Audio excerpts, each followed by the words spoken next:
Hello everyone. Welcome to the Sam Fowler Museum webinar series. Today we are joined by David Raitt. So David Raitt is a amateur ornithologist and bird watcher who's living in Nepal. In the past 20 years, he has encountered about 220 species of birds in the area, and he has participated in several citizen science projects, including the Nocturnal Owl Survey, eBird, and the Manitoba Breeding Bird Atlas. So over to you. All right, thank you. Yeah, I just wanted to talk a little bit about some of the birds around the paw. It's currently May 12th, so we're right in the heart of spring migration. It's a great time to be out looking for birds. The Pawn area is very rich in bird life, and both from a species diversity standpoint and also numbers of individuals. And in fact, the Paw sits right within an IBA, which stands for an important bird area. There are 36 of them identified in Manitoba, and the Saskatchewan River Delta, where that we live in, is the largest of the IBAs, over 7,000 square kilometers. And it's also, it connects to the Cumberland Marshes IBA in Saskatchewan. And when you add the two of them together, it's over 12,000 square kilometers of really important bird area. And it's important that this particular area is identified as important as a staging area during spring and fall migration, particularly for water birds, and also for breeding sites for all sorts of waterfowl. In a typical year around the paw, there's probably, 200, maybe 220 species around. Some of them won't be here every year. Other ones will show up, so it's not the same 220. There's probably 180 or 200 that are here every year, and a few others that are here occasionally or show up once in a while. In the last couple of days, I've recorded 57 species in the paw here. 52 of them I've recorded from the town walking path. So a lot of people in the paw here like to enjoy the walking path, and it is rich in bird life. Now, again, we're in spring migration here, so some of the species still haven't returned yet. A number of years ago, I kept track on a walk on June 1st, and I came up with, it was about 65 species from the walking path in one morning, and I added another 35 species throughout the day in other parts, if I went out to Rawls Island or Grace Lake or things like that. So I did manage to get 100 species in a day around the paw. So I just, like I said, I had about 57 species in the paw in the last few days, and I was just gonna share some of those highlights with you using the website Dendroica, which is a easily accessible website that helps with identification of birds. So if I get the right button here. Okay, so hopefully that is nice and centered there on the screen. It is. So one of the species that I encountered over the last couple of days, is the audio coming through of the swans? Yes, it is. Okay, great. And that's one of the great things about Dendroica. You can see multiple images of the birds and hear different calls. You've got different recordings to choose from down here, and different photographs. So actually, this was just this morning. Tundra Swans flew over a number of flocks, and they were heading out. They've been staging in the Carrot Valley for the last few days, kind of building up there, waiting for conditions to improve to the north of us. So they had actually built up by the thousands out in the valley over the last little while. And again, this goes back to the paw or the Saskatchewan River Delta being an important bird area. I'll just mention, so this is Tundra Swans is what I've seen or what I saw today. There's another one, the trumpeter swan. So the Tundra Swan goes way up north to breed. The trumpeter swan, I'll pull up here, very similar, though it sounds different. It sounds like it's trumpeting. The trumpeter swan was around the 1930s, I think, was almost thought to be extinct, or they thought it was very close to being extinct. And luckily, it's recovered quite a bit, and these will actually breed in this area. So it's actually a real good news story as far as species recovery goes. I'll just pull up one of the ducks. I'd seen, I'll just pull up mallard here. I've seen 10 species of ducks in the last few days around the paw from the walking path. One of the neat things with the paw here, we've got this pocket of agriculture in the middle of the boreal forest, and that really brings in a lot of waterfowl. Plus, of course, the marsh habitats, the Saskatoon, Tom Lamb Wildlife Management Area, all these labyrinth of wetlands brings in waterfowl, and we're also right on a flyway, so many waterfowl migrate through the area to going to other places. So we see a real influx of waterfowl in the spring, and certainly many of them stick around to breed in the area as well.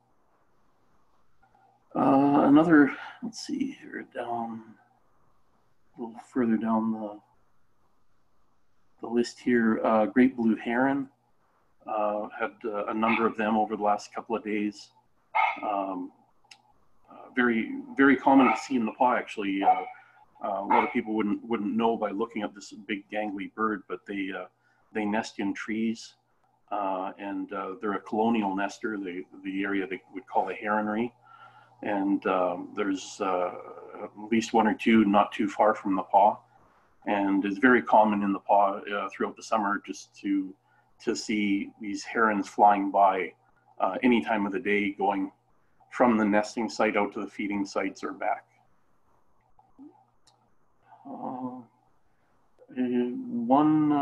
One of the days I ran into a sharp-shinned hawk, a little predatory bird, fairly small as far as the hawks go. Probably just a little bit bigger than a dove. People are familiar with the size of a mourning dove. They're a kind of a specialist. They're in a group called the Sitters, and they're forest hawks. So they're kind of adapted for hunting in the forest, and those adaptations include short wings. You see the photo there. They don't look all that short there, but they really are short relative to the size of the body, and that helps it maneuver through trees when it's chasing its prey. And it has a long tail that it uses as a rudder to help it again chase down prey in the forest. Down here, greater and lesser yellowlegs. I've had both yellowlegs in town the last few days, and they both actually breed in this area. And it's quite common to run into particularly greater yellowlegs, say down by the town dock or at Halcrow Lake, or any other little pieces of water. And they're very vocal, so you often hear them. You're nowhere near water, but you can still hear them flying by. And so this is greater yellowlegs, and then is relative the lesser yellowlegs. Looks very similar. They can be hard to differentiate just looking at them. Takes some practice, and still there's some of them where I see them and I know it's one of them. I can't tell with every angle. And just to know the lesser yellowlegs I've seen in town the last few days, I would think there were maybe 24 of them in Halcrow Lake, and I would think that they will be dispersing out into the areas around over the next little while. Another one I've seen in the last few days here, or heard more than seen, is Wilson's snipe. And this is a common one that people hear. Let's see here. So this is its well, that's the sound it makes, what they call winnowing. The earlier sounds were vocalizations, but the winnowing, and I have another example of the winnowing here. So it's very, very common to hear this, particularly if you're anywhere near a wetland. And that's not a vocalization. It makes that sound with the air rushing over modified tail feathers. And the tail feathers kind of act as like a saxophone reed or a clarinet reed. And the wavering back and forth of those feathers is what causes that winnowing sound. So you'll see these little birds climb up into the air and then make steep dives where they flare out their tail, and that's the sound that comes out. And this is all part of their courtship display or territorial displays. Gulls. I've seen 3 species of gulls in the last couple of days, which is not unusual for here. Most people around the Paw would be familiar with the ring-billed gull. This is what you see down by the town dock all the time, in the summer anyway. Kind of a neat thing with the gulls, at least these ring-bills. They're what you would refer to as a 3-year gull. So it takes, or they don't become or get their adult plumage really until their 3rd year. So their 1st year, they would be like very dark. You'll see them later on in the summer of this year. There'll be very dark ring-billed gulls out there. Those are the ones that hatched, say they'll hatch in July maybe, and you'll see them in the fall. Right now, everything that I've seen down by the town dock is an adult plumage. And then there'll be another intermediate one, which will be the 2nd year birds, more like this with some dark markings on them. Not as dark as the 1st year birds, but those 2nd year birds would kind of be intermediate. So that's the kind of the 3 years to get to adulthood. In the case of the larger herring gull, they're what's referred to as a 4-year gull. So basically the same system with just another stage in there. So that's a 2nd year bird there.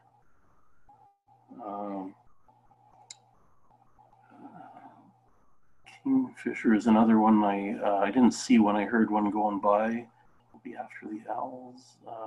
Belted kingfisher. So that typical rattle sound, you hear that often near water. That's yeah.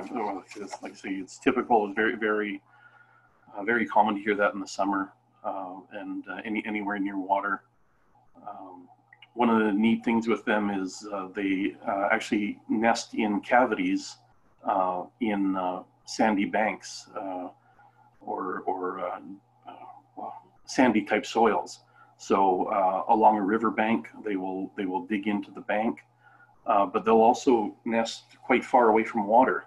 So you often find them in gravel pits or basically anywhere where there's an exposed sandy surface.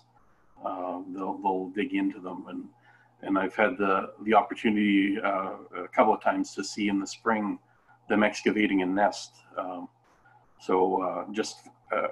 know one of the situations I was quite a ways from water, and I saw a kingfisher, and I thought, oh, that's odd. It's a long way from water, and then I noticed there was an exposed sand bank nearby, and along that bank you could just see sand being thrown out of a hole as the bird was in there, probably facing forward and kicking his legs backwards to kick the sand out as it dug its nesting cavity.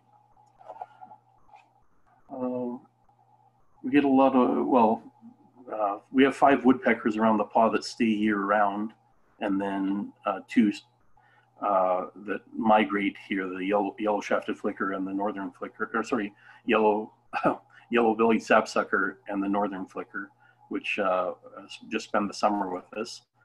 And northern flicker was one of the species of woodpeckers I saw in the last few days. Quite vocal, you often hear that. Kind of interesting things with these flickers. You often see them sitting on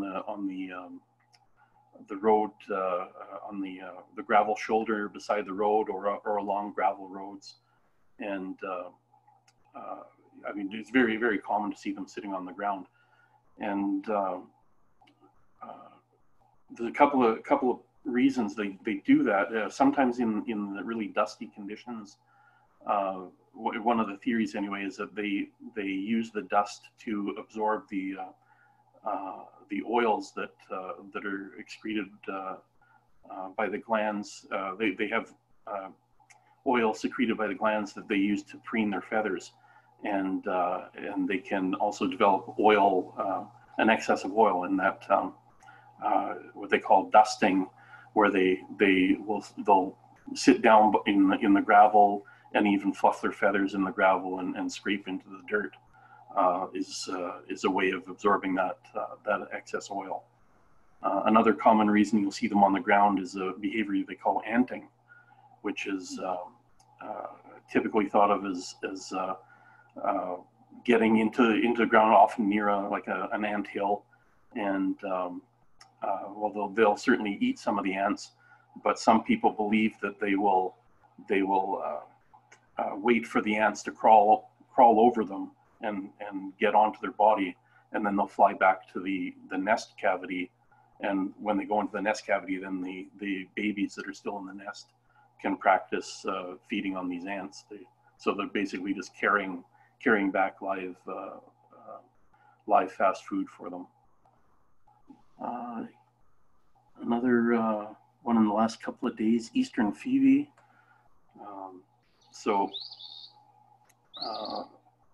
It's a flycatcher, one of the flycatchers.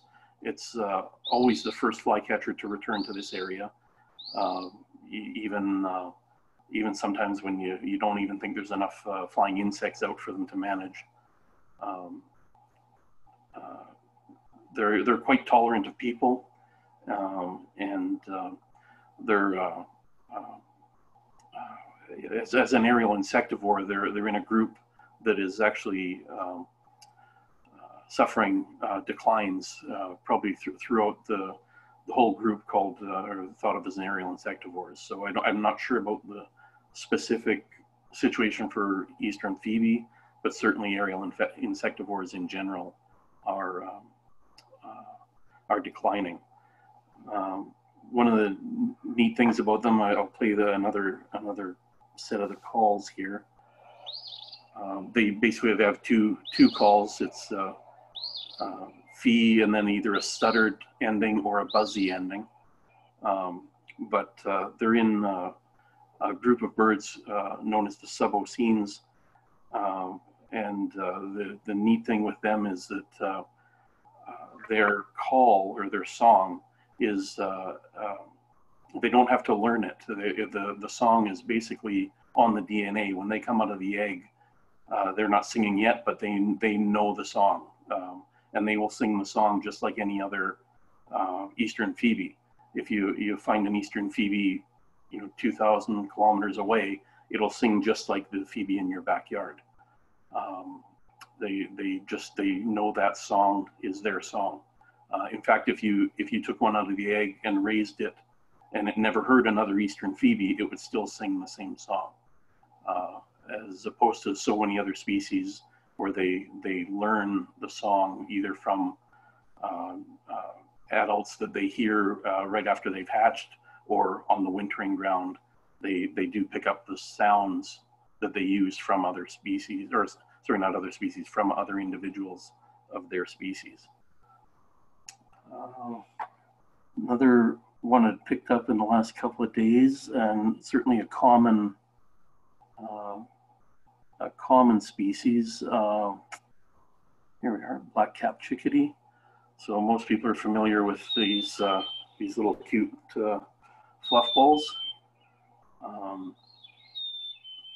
So what we're hearing there is this is the sound that they will make during the breeding season, and often referred to as "Hey, sweetie." So a two-part whistled sound, and in the winter they will use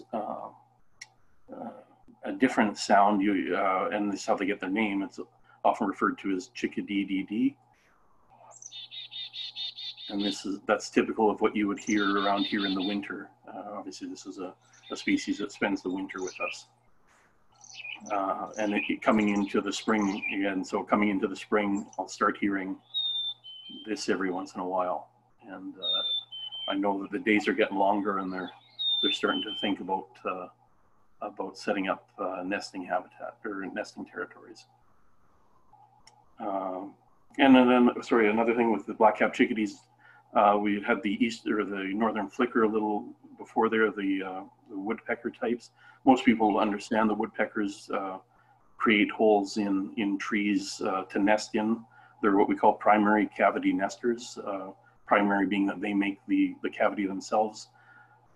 If a bird then comes along and uses that, another species comes along and uses that hole on a subsequent year, they're secondary cavity nesters.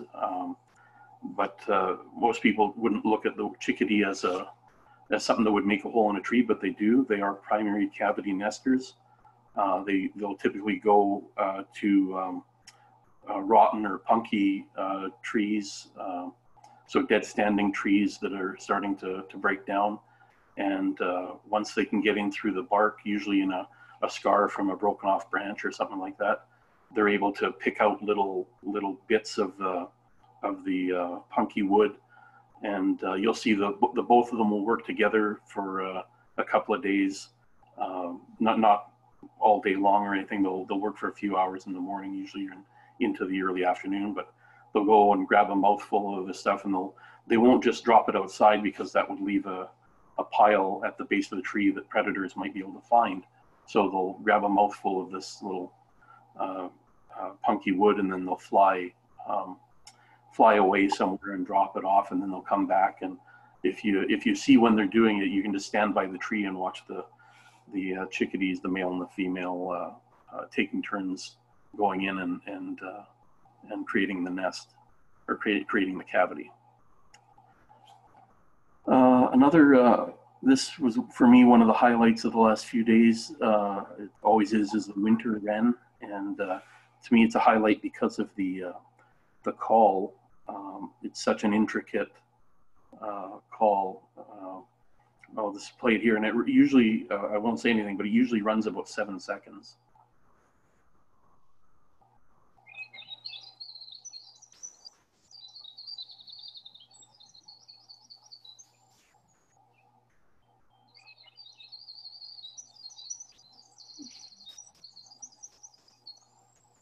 So we can see this little tiny brown bird. He's very, very small. He's got a big voice. Like I said, the call usually lasts about 7 seconds. If you imagine, like I don't know if I could even whistle one note for 7 seconds straight. You imagine this little fellow, his lungs are probably about the size of a peanut. It's really amazing the sounds that come out of them, and that length of call is made possible by what they call micro breaths. So in that really intricate call or song, he's also taking air in during that period of time as well. So between some of those really fast notes, he's also taking air in. It's really a marvel of control of the syrinx, which is their equivalent of our vocal cords. Ruby-crowned kinglet, also another neat singer, another really tiny bird. Usually a fairly early migrant here. And there's the the ruby crown he gets his name for. He doesn't always show it. Usually comes out more when he's in more aggressive encounters. There's a good example of it there. Just a couple more here. We're getting down through the list. Let's see. Your European starling. I had one or two of these. They are well. A lot of people will be familiar with house sparrows that we see in town here. Basically a house sparrow is the species you're most likely to run into in areas where there's nothing around but buildings and cement. If there's very few trees around, it's usually house sparrows that you find. And house sparrows, like the European starlings, are they're not native to the area. They're actually brought in from Europe, and in fact, the house sparrow might have been brought to Europe from Africa, actually, I think, but they would have been brought to North America from Europe, and unfortunately, they both, in their own ways, will outcompete native species for nesting cavities and resources. So they can have a detrimental effect on certain populations anyway.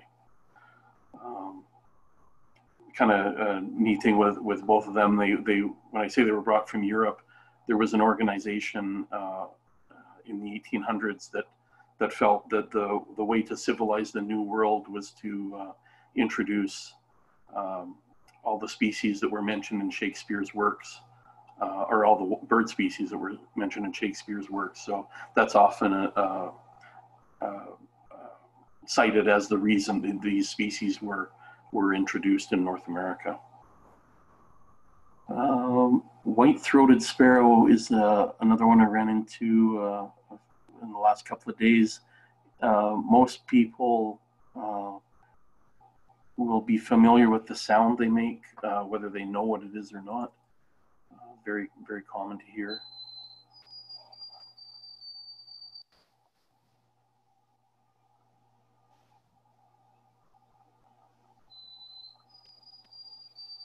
It's often referred to as Old Sam Peabody, Peabody, Peabody, or Oh Sweet Canada, Canada, Canada. Just a very common sound that you hear. One of the reasons you hear it so much is, well, obviously they're fairly common. There's a lot of them around, but in most bird species, well, so many of the songbirds, you have the male will sing to for, well, basically two things. One, to establish a territory, to defend a territory from other males, and they'll sing to attract the female. But in white-throated sparrows, both the males and the females sing. So right there, you've automatically doubled the number of white-throated sparrows you might hear compared to other species. So you hear them a lot because they're common, but also because both the males and the females are singing. Just got two more here to show. Brown-headed cowbird. Here we go. So another, or I shouldn't say another species, another species that is often thought of as a competitor for other species. So whereas the European starling and the house sparrow will often outcompete other species for nest cavities, the brown-headed cowbird actually doesn't nest at all. It doesn't build a nest. It's a nest parasite. So the female will just sit up in a tree, and early in the morning, and she'll watch and look around, and when she finds a female of another species going to her nest and laying an egg, she'll wait till it leaves, and then she'll fly in and lay an egg in that nest. So this nest parasite, that's their method of raising young. So basically, she'll just scatter some eggs into the nest she can find, and unwittingly, the other species or the other individuals of other species will raise her young, and often they will be the young of the brown-headed cowbird is kind of let's say engineered to outcompete its nest mates. So I've seen yellow warblers feeding brown-headed cowbird chicks. So you've got this, tiny little yellow warbler feeding this brown-headed cowbird chick that is 2 or 3 times the size of the yellow warbler, and she's just bringing food to it, trying to satisfy its appetite, and it no doubt would have outcompeted the other yellow warblers that were in the nest with it. So it's an interesting bird. It's a neat kind of, what would you call it? A neat nesting strategy, let's say. And the last one I want to show is evening grosbeak. Most people would be really familiar with these as birds that come to feeders in the winter. They should be starting to disperse now. They're actually quite secretive in the summer, so they actually do nest in this area, but they're just very secretive. You don't hear them very often. So a lot of people would think that they migrate north for the nesting season, but they actually just kind of disperse into the forest and are harder to find. One of the neat things with them, we had a couple of photos there. I'll show this specific. Oh, that was the call, not the photo. Sorry. You can see this is typical what you'd see in the winter. You see the bill being a kind of an ivory color. They're that kind of color. Ivory, maybe a little yellowish, and then coming into the spring here, maybe as much as a month ago, you would see that that bill would start to take on this greenish tinge that you see here. And that's an indication that they're getting into breeding conditions. So that's, so some species would change plumage coming into the breeding time. In this case, the plumage probably stays very similar, but the color of the bill changes. So that was just, I don't know how many species I covered there, but that's some of the highlights of the, what did I say, 57 or so I've seen in the last few days here. I don't know if you had any questions or anything about that, or I don't know if I'd gone too long here. I myself have learned so much, even though I work with these birds every day here at the museum. So thank you very much for sharing our knowledge. And if you do have questions for David, feel free to message the museum, and we'd be happy to pass them along to him. Yeah, so thank you again so much for participating in our webinar. And we'll be posting this very soon. So. Okay, great. My pleasure. Thank you.